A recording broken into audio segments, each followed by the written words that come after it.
Good evening student 11 के प्यारे प्यारे बच्चों। तो कल हम लोग का जो टॉपिक चल रहा था, कल के पिछले वीडियो लेक्चर्स में एक पॉइंट आपका मिस हो गया था, है ना। उसमें टाइम खत्म हो गया था तो लेक्चर्स बंद हो गया था, तो एक पॉइंट हमारा मिस हो गया था। बोर्ड पर लिखा हुआ है कि reactivity with water, hydrogen and oxygen is increases in group, यानी कि जैसे जैसे एटॉमिक नंबर बढ़ेगा इसकी रिएक्टिविटी इनके लिए एस ब्लॉक मेटल की रिएक्टिविटी इनके लिए ग्रुप में बढ़ेगी। तो सवाल में पूछा जाएगा कि भाई पानी है, हाइड्रोजन है, ऑक्सीजन, कौन सबसे ज्यादा रिएक्टिव होगा? तो फर्स्ट ए ग्रुप में ये होगा और सेकेंड ए ग्रुप में ये होगा। अगर क्वेश्चन आपके दिमाग में ऐसा आता है कि इन दोनों ग्रुप में किसका ज्यादा होगा बच्चों, तो आप समझ लो कि इन दोनों में अगर मैं बात करता हूं, ठीक है, तो रिएक्टिविटी जो होगा इन दोनों में फर्स्ट ए ग्रुप में का ज्यादा होगा सेकेंड ए ग्रुप से। राइट। अब सवाल देखो, सवाल हम क्या कहते हैं कि सवाल हम इस तरीके से पूछ रहे हैं कि रिएक्शन विथ वाटर,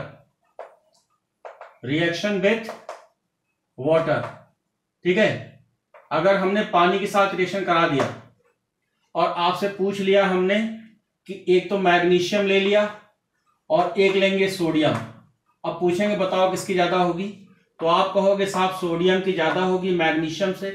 बच्चों क्यों? क्योंकि ये हमारा बिलोंग करेगा फर्स्ट ए में और बेटा ये बिलोंग करेगा हमारा सेकेंड ए में। नोट करो।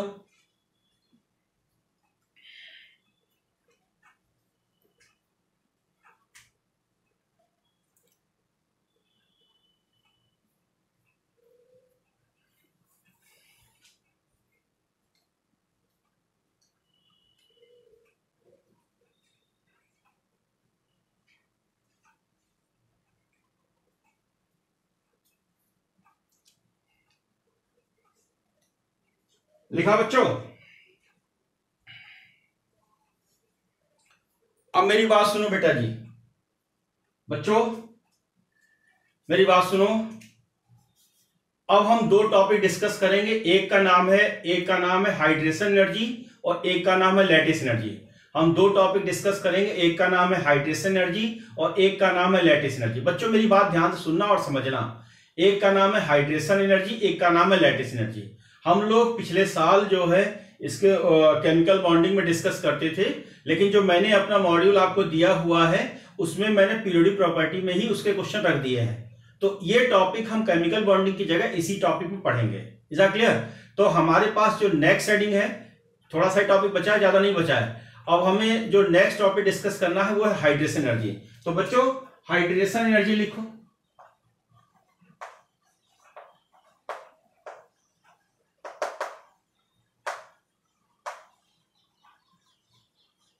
हाइड्रेशन एनर्जी यानी He,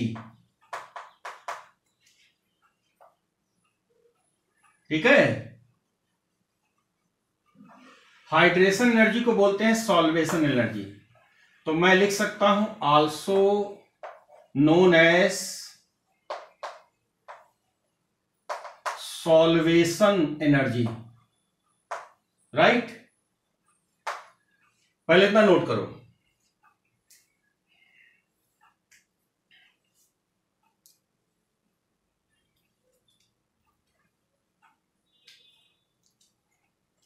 लिखा बच्चों?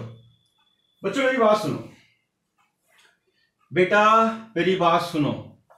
एक एग्जाम्पल लेके मैं आपको समझाने की कोशिश कर रहा हूं, ठीक है। एक एग्जाम्पल लेकर के मैं आपको समझाने की कोशिश कर रहा हूं। बच्चों सोडियम क्लोराइड को जब हम पानी में डालते हैं, ठीक है, सोडियम क्लोराइड आपके घर में होगा, नमक की बात मैं कर रहा हूं, सॉल्ट की बात कर रहा हूं। तो जैसे ही मैं इसको वाटर में डालता हूं तो वाटर में डालते ही सोडियम जो है सोडियम प्लस बन जाएगा और Cl माइनस बन जाएगा।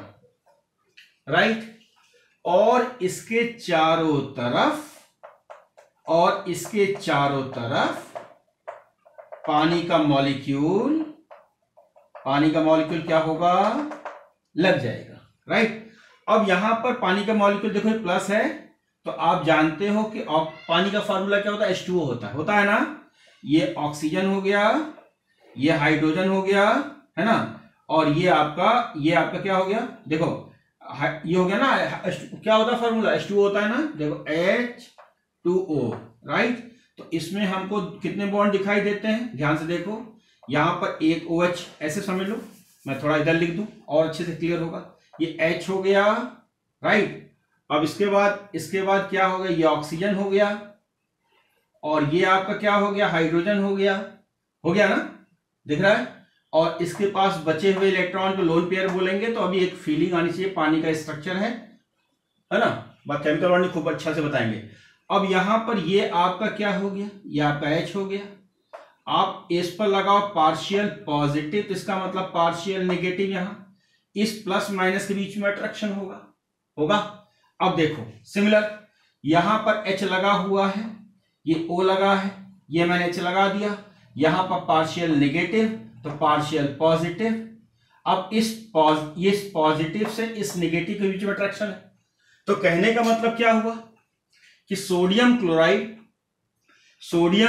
को जब पानी में डालते हैं तो सोडियम आयन और क्लोराइड आयन बनता है, उसके चारों तरफ पानी की ड्रॉपलेट लग जाती हैं। उस समय जो एनर्जी बाहर निकलती है उसको कहते हैं सॉल्वेशन एनर्जी, या पानी का मामला है तो हाइड्रेशन एनर्जी। फिर से हम अपनी बात बोलते हैं, जब हम सॉल्ट यानी सोडियम क्लोराइड को पानी में डालते हैं, वो अपने कैटायन और एनायन बना लेता है, पानी की लेयर उसके चारों तरफ रैप हो जाती है, दिख भी रहा होगा। पानी की लेयर इसलिए चिपक जाती है क्योंकि जानते हैं प्लस होता है तो ऑक्सीजन का माइनस पार्ट, ये माइनस है तो हाइड्रोजन का प्लस पार्ट, इसके चारों चिपका रहता है। और उस समय जो एनर्जी बाहर निकलेगी उसी को हम बोलने वाले हाइड्रेशन एनर्जी। पानी का मामला है तो हाइड्रेशन एनर्जी, सॉल्वेट का भी मतलब पानी से ही है। Is that clear? तो पहले फिगर ड्रा करो, उसके बाद मैं स्टेटमेंट लिखवाता हूं, फिर अपनी बात कहता हूं मुझे प्रॉब्लम क्या दिख रही है इसमें। नोट करो।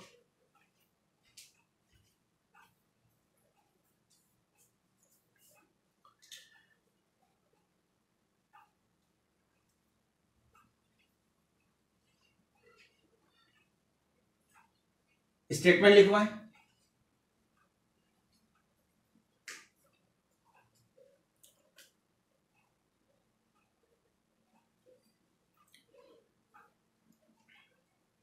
लिखो salt added in water, then they converted into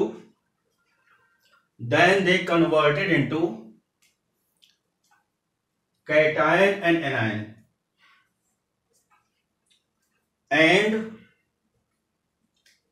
and water molecule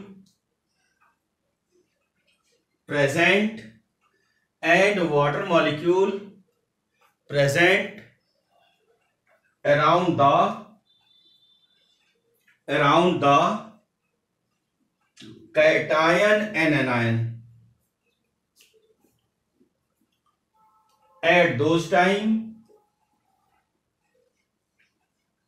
some amount of energy is released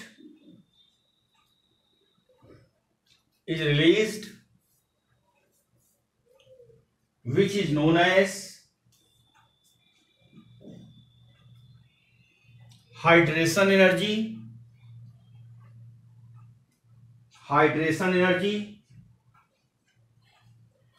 or solvation energy. Hydration energy और solvation energy, right. Hydration energy और सॉल्वेशन एनर्जी। अब दिक्कत क्या है, देखो बच्चों, दिक्कत क्या है, दिक्कत ये है कि ये हमने 3D स्ट्रक्चर बना रखा है। तो 3D स्ट्रक्चर के बारे में पहले भी एक बार आपको सिखा चुका हूं। ये हमारा 3D स्ट्रक्चर है, ठीक है। ये हमारा क्या है, ये हमारा एक 3D स्ट्रक्चर है, ठीक है बच्चों। तो 3D का मतलब क्या होगा, एक स्फीयर के एग्जैक्टली ऊपर नीचे दूसरा स्फीयर, ठीक है। तो ये हमारा एक स्ट्रक्चर हो गया साहब। तो ये स्ट्रक्चर हो गया। अब हमने क्या बना रखा है, ये हमने लिखा है Na प्लस, फिर ये आपका Na प्लस, फिर ये आपका Na प्लस। इसी तरीके से यहां पर लिख दिया मैंने Na प्लस, ठीक है। और मैंने यहां लिखा Na प्लस, फिर यहां लिखा मैंने Na प्लस, फिर यहां लिखा मैंने Na प्लस, फिर यहां लिखा Na प्लस, फिर यहां लिखा मैंने Na प्लस, फिर यहां लिखा Na प्लस, ठीक है। इस जगह पे क्या लिख दिया मैंने, Cl minus, Cl minus, Cl minus, Cl minus, Cl minus, Cl minus, Cl minus, Cl minus, Cl minus और Cl माइनस। अब एक बात मेरे को बताओ, ये हमने क्या ले रखा है, ये 3D स्ट्रक्चर ले रखा है, 3D स्ट्रक्चर ऑफ NaCl ले रखा है। थोड़ा देखो और समझो, राइट। एक बात मेरे को बताओ, चाहे मैं किसी कैटायन या एनायन की बात कर रहा हूं, जब मैं किसी कैटायन और एनायन की बात कह रहा हूं तो इसके बीच में, किसी कैटायन एनायन के बीच में strong electrostatic force of attraction होगा। यानी यहां पर जो है, यहां पर क्या होगा, यहां होगा strong electrostatic force of attraction होगा, यहां पर strong electrostatic force of attraction होगा। मतलब यह होगा कि इस strong electrostatic force of attraction की वजह से जैसे ही हम इसको पानी में डालेंगे, यहां पर बॉन्ड की ब्रेकिंग नहीं होनी चाहिए, क्योंकि यहां पर बहुत ज्यादा फोर्स ऑफ अट्रैक्शन लगा हुआ है। लेकिन बच्चों आप थोड़ा ध्यान से देखो कि अगर मैं ये 4 स्फीयर ले रहा हूं तो बीच में क्या है, ये एक स्पेस है जिसको हम वॉइड बोलते हैं, गड्ढा बोलते हैं। क्या बोलते हैं, यानी इसको हम क्या बोलते हैं, वॉइड बोलते हैं, ठीक है ना। अभी वॉइड बोल लियो, ठीक है, आगे चल के और भी कुछ समझाएंगे इसको। तो इसको हम वॉइड बोलते हैं, राइट। अब समझना, जैसे ही मैंने पानी में इसको डाल दिया तो पानी कहां पहुंच जाता है, इन स्पेस पे पहुंच जाता है। जो स्पेस ये दिखाई दे रहा है, ये स्पेस दिखाई दे रहा है, ये स्पेस दिखाई दे रहा है, ये स्पेस दिखाई दे रहा है, ठीक है। जैसे ही इन स्पेस पे पहुंचेगा, तो जैसे ही इस स्पेस में पहुंचा, यानी पानी की प्रेजेंस में जैसे ही इन स्पेस में पहुंचा, एक कैटायन, ठीक है, एक कैटायन और एक एनायन के बीच की डिस्टेंस क्या हो जाएगी, यानी इनके बीच की डिस्टेंस क्या हो जाएगी, बढ़ जाएगी। किसकी वजह से, पानी की वजह से बन जाएगा। और यही पानी इसके चारों तरफ क्या बना लेगा, लेयर बना लेगा। ये पानी जो है इसके चारों तरफ क्या बना लेगा बच्चों, लेयर बना लेगा। तो strong electrostatic force of attraction क्या हो जाएगा, टूट जाएगा। Strong electrostatic force of attraction टूट जाएगा और लेयर के फॉर्मेशन के बाद जो एनर्जी बाहर निकलेगी, उसी एनर्जी को या तो हम हाइड्रेशन एनर्जी बोलेंगे या हम क्या बोलेंगे, सॉल्वेशन एनर्जी। तो आपके क्वेश्चन होगा आपके दिमाग में कि साहब इतना strong electrostatic force of attraction है तो कैसे ऐसा हो गया। तो उसकी जो वजह यह है कि उनके बीच में अगर हम 3D स्ट्रक्चर देख रहे हैं तो ये जो स्पेस हमको देखने को मिल रहा है, ये स्पेस देखने को मिल रहा है, इसके अंदर पानी पहुंच जाता है। इसके अंदर जैसे ही पानी पहुंचेगा, इसकी डिस्टेंस क्या हो जाएगी, बढ़ जाएगी। जैसे ही ये डिस्टेंस हमारी बढ़ेगी तो ये हमको जो दिखाई दे रहा है, ये पानी की एक लेयर है, ठीक है, ये लेयर है। और इसकी वजह से कैटायन एनायन क्या होगा, दूर दूर हो गए और ये आपस में इलेक्ट्रोस्टैटिक फोर्स ऑफ अट्रैक्शन यहां भी दिख रहा है। तो यहां पर जो इस कैटायन एनायन के चारों तरफ जो है पानी का फॉर्मेशन होगा, उसी को मैं सॉल्वेशन एनर्जी का नाम दूंगा। जो एनर्जी बाहर निकलेगी उसको मैं सॉल्वेशन एनर्जी का नाम देने वाला हूं। एनी डाउट, क्लियर है, नोट करो।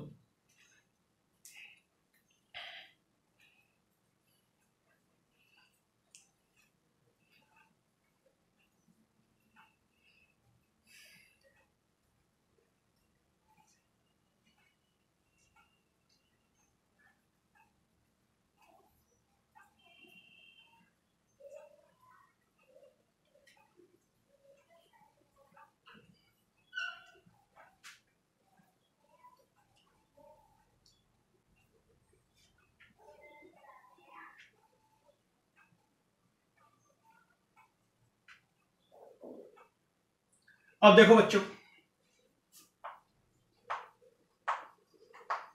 ठीक है, हाइड्रेशन एनर्जी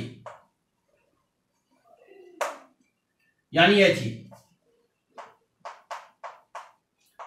ये होता है चार्ज अपॉन रेडियाई,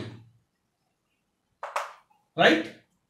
अब कैटायन और एनायन दोनों ले रखा है, तो हाइड्रेशन एनर्जी क्या लिखेंगे, Q1 कैटायन के लिए, Q2 एनायन के लिए, अपॉन R, R का मतलब रेडियाई।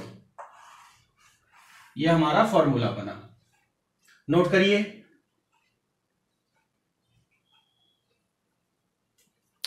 लिखा बेटा, बच्चों लिखा?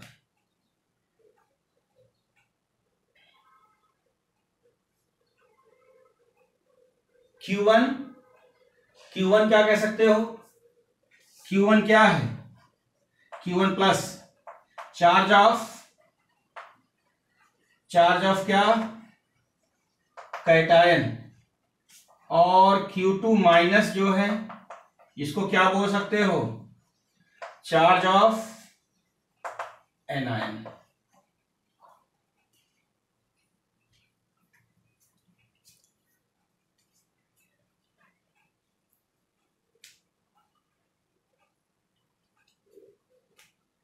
लिखा बच्चों?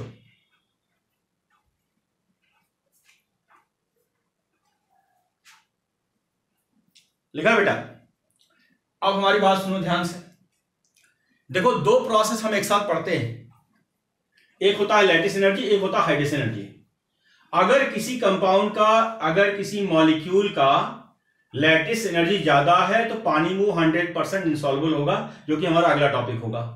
अगर किसी मॉलिक्यूल का हाइड्रेशन एनर्जी ज्यादा है तो पानी में सॉल्युबल होगा, जैसा कि मैं टॉपिक में पढ़ रहा हूं। पानी हाइड्रेशन का मतलब वाटर की रिक्वायरमेंट हो ही रही है, राइट। तो अगर किसी मॉलिक्यूल में क्वेश्चन में दे रखा है कि हाइड्रेशन एनर्जी ज्यादा है, अगर हाइड्रेशन एनर्जी ज्यादा है ना, तो इसका मतलब वो मॉलिक्यूल पानी में सॉल्युबल होगा। अगर किसी मॉलिक्यूल का लैटिस एनर्जी ज्यादा है तो पानी में इनसॉल्युबल होगा। तो कहने का मतलब ये कह सकता हूं, ऐसे कह सकता हूं कि अगर किसी मॉलिक्यूल का hydration energy greater than lattice energy तो मॉलिक्यूल क्या होगा, इनसॉल्युबल इन वाटर। अगर मैं कह सकता हूं कि lattice energy greater than hydration energy तो क्या होगा, insoluble in water. Is that clear? लिखवाएं? लिखो बच्चों, एनी मॉलिक्यूल ए और बी करके लिखो। ए लिखो, hydration energy is greater than, hydration energy is greater than lattice energy, then they are soluble in water. तो मॉलिक्यूल पानी में क्या हो जाएगा, सॉल्युबल हो जाएगा। बी पॉइंट लिखो, molecule having lattice energy greater then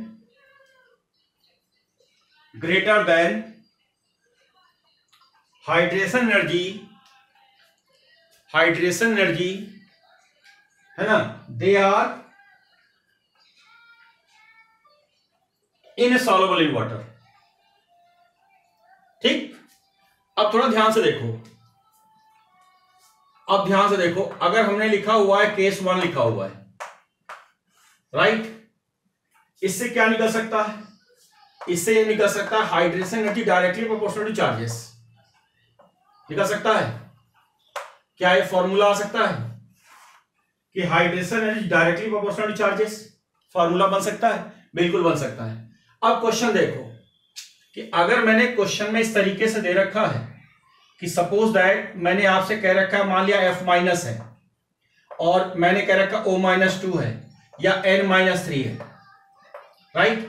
second question मैंने इस तरीके से दे रखा है बच्चों कि Cl माइनस है, S-2 है, और इसके बाद मैंने ले रखा है कि P-3 ले रखा है। या हमने क्वेश्चन इस तरीके से लिया हुआ है कि Na+ है और Mg डाई पॉजिटिव है और Al ट्राई पॉजिटिव है, इस तरीके से ले रखा है। एक बात थोड़ा ध्यान से देखिएगा, ये तीनों आपस में आइसोइलेक्ट्रॉनिक है। ये आपस में आइसोइलेक्ट्रॉनिक है, और ये भी आपस में आइसोइलेक्ट्रॉनिक है, और ये भी आपस में आइसोइलेक्ट्रॉनिक है। यानी सारे के सारे हमने केसेस जो ले रखे हैं वो किसके ले रखे? आइसोइलेक्ट्रॉनिक के ले रखे, नहीं ले रखे। अब हमने क्वेश्चन ये पूछा हुआ है कि एबीसी में, हमने क्वेश्चन ये पूछा हुआ है कि एबीसी में मेरे को चाहिए हाइड्रेशन एनर्जी कहां ज्यादा होगी। तो जिसके पास चार्ज ज्यादा होगा, चाहे वो कैटायन का हो चाहे एनायन का हो, जिसके पास चार्ज ज्यादा होगा उसकी हाइड्रेशन एनर्जी ज्यादा होगी। तो कहने का मतलब अगर मैंने इस केस में लिया हुआ है तो हाइड्रेशन एनर्जी किसकी ज्यादा होगी? n-3 की। इसमें किसका ज्यादा होगा? और इस केस में बताओ ये। अब यहां पर एक बात डिसाइड होता है, अब बात ये डिसाइड होता है कि एल्युमिनियम की खास बात ये है कि एल्युमिनियम कोवेलेंट कंपाउंड का फॉर्मेशन करता है। क्या करता है? एल्युमिनियम की खास बात है ये कोवेलेंट कंपाउंड का फॉर्मेशन करता है। किसका फॉर्मेशन करता है? कोवेलेंट कंपाउंड का। बच्चों एक बात सुनना, आयनिक कंपाउंड आसानी से पानी में डिसॉल्व हो जाता है और कोवेलेंट कंपाउंड आसानी से डिसॉल्व नहीं होता है, राइट? तो या तो मैं एल्युमिनियम ट्राइपॉजिटिव लिख दूं या मैं AlCl3 लिख दूं, कोई दिक्कत वाली बात नहीं, दोनों एक ही चीज है। अगर मैं Al ट्राइपॉजिटिव लिख दूं या AlCl3 लिख दूं, एक ही बात है। तो क्वेश्चन हमारे सामने ये बनता है कि जो आयनिक कंपाउंड होते हैं वो पानी में आसानी से डिसॉल्व हो जाते हैं। देखो मैंने सोडियम क्लोराइड लिया भी है, लेकिन बच्चों अगर मैं ये कहता हूं कि एल्युमिनियम ट्राइपॉजिटिव या AlCl3 एक कोवेलेंट मॉलिक्यूल है, फिर भी ये पानी में सॉल्युबल हो रहा है, तो इसकी एक ही वजह है, क्या है कि इसकी हाइड्रेशन एनर्जी ज्यादा है। और अभी मैंने लिखवाया कि हाइड्रेशन एनर्जी जिसकी ज्यादा होगी वो पानी में क्या होगा? सॉल्युबल होगा। जिसकी लैटिस एनर्जी ज्यादा होगी पानी में इनसॉल्युबल होगा। तो यहां पर ये कोवेलेंट कंपाउंड होने के बाद भी, कोवेलेंट मॉलिक्यूल होने के बाद भी अगर पानी में सॉल्युबल हो रहा है तो इसके पीछे सिर्फ और सिर्फ एक ही लॉजिक है, that is hydration energy. Any doubt? पहले इतना लिखो फिर मैं बात करता हूं।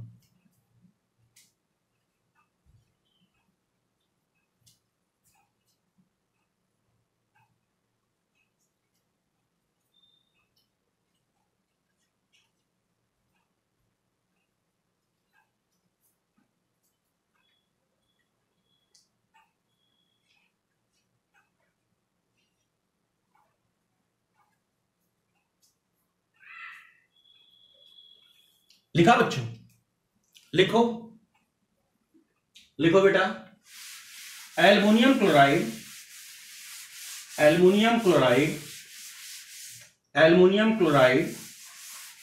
is the covalent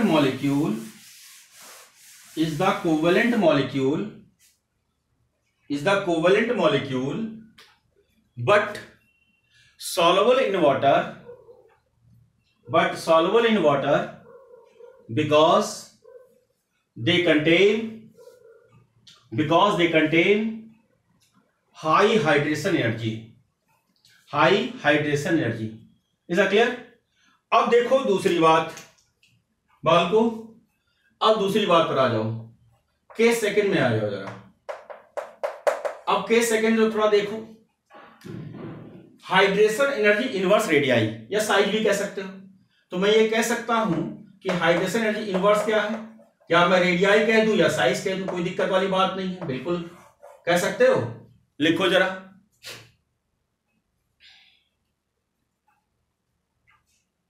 लिखा बेटा? बच्चों लिखा? तो अब थोड़ा लॉजिक समझो।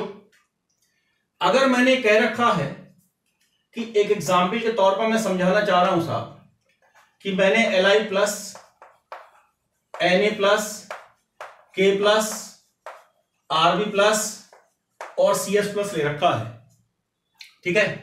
तो मैं आपसे कहता हूं कि रेडियाई बताओ मेरे को, सबसे ज्यादा रेडियाई कहां है? तो रेडियाई आप सीधे कह दोगे साहब ग्रुप में ऊपर से नीचे आने पर क्या बढ़ेगा। तो अगर मैं कहता हूं कि मेरे को हाइड्रेशन एनर्जी चाहिए साहब, तो हाइड्रेशन एनर्जी किसका ज्यादा होगा?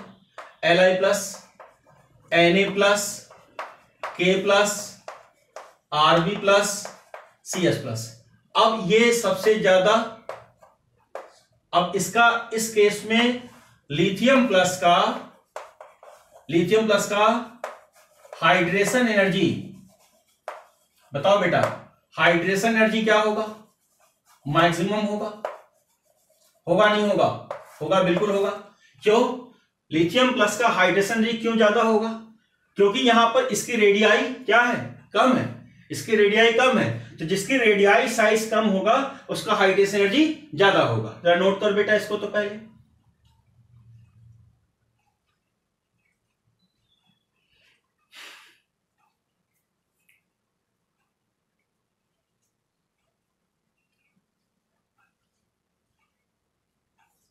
लिखा बच्चों?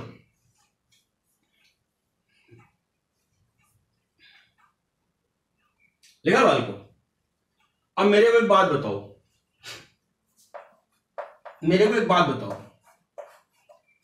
अगर मैं कहता हूं सेकेंड ए कैटायन, तो सेकेंड ए कैटायन में लो बेरिलियम डाई पॉजिटिव, इसके बाद मैग्नीशियम डाई पॉजिटिव, इसके बाद calcium di positive, strontium di positive और barium di positive.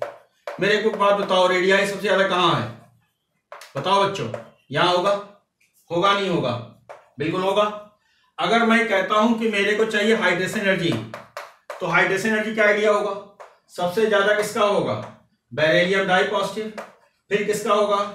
Magnesium die positive, फिर बेटा किसका होगा? कैल्शियम, फिर किसका होगा? स्ट्रोंशियम, और सबसे कम किसका होगा? बेरियम। कोई डाउट किसी को? कहने का मतलब क्या सीखा आपने? जितना छोटा होगा, जितना छोटा साइज होगा, उतना ही ज्यादा हाइड्रेशन एनर्जी होगा, राइट? एक और एग्जांपल मैं आपसे कहना चाहता हूं, जैसे मैंने कैटायन लिया हुआ है कि अगर मैं F minus Cl minus Br minus I minus, पहली बात ये सभी के सभी नॉट आइसोइलेक्ट्रॉनिक, ये सभी के सभी आइसोइलेक्ट्रॉनिक नहीं है साहब, तो आइसोइलेक्ट्रॉनिक्स नहीं है, ठीक है। अब चार्ज भी सबके बराबर है, चार्ज भी सबके क्या है? हमारे बराबर है, ठीक। तो ऐसे क्वेश्चन में आपसे अगर मैं पूछता हूं कि मेरे को हाइड्रेशन एनर्जी चाहिए, तो सबसे ज्यादा हाइड्रेशन एनर्जी किसकी ज्यादा होगी? बताओ बेटा। इसके पास, इस वाले केस के पास मैक्सिमम तो रेडियाई है, राइट? मैक्सिमम रेडियाई है, इसका मतलब मिनिमम क्या होगा इसके पास? हाइड्रेशन एनर्जी, पक्का? तो अगर मैं ये कहता हूं कि भाई फ्लोराइड आयन का क्या सीन होगा, यानी कि मिनिमम तो रेडियाई और मैक्सिमम हाइड्रेशन एनर्जी, मैं लिख दूं यहां पर मिनिमम क्या है? मिनिमम तो है आपके रेडियाई, और मैक्सिमम क्या है यहां पर? Hydration energy. तो अगर मैं हाइड्रेशन एनर्जी का ऑर्डर निकालना चाह रहा हूं, तो अगर मैं कह रहा हूं कि मेरे को ऑर्डर ऑफ He यानी हाइड्रेशन एनर्जी चाहिए, तो सबसे ज्यादा इसका होगा, फिर बेटा जी इसका होगा, फिर इसका होगा, और लास्ट वन इसका। समझ में आ गया होगा? लिखो जरा तो फटाफट।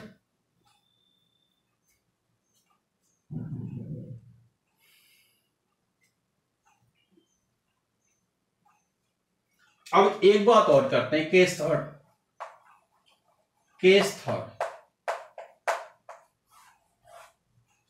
राइट? लिखो जरा, बोले, लिखो स्मॉल आयन फॉर्म्स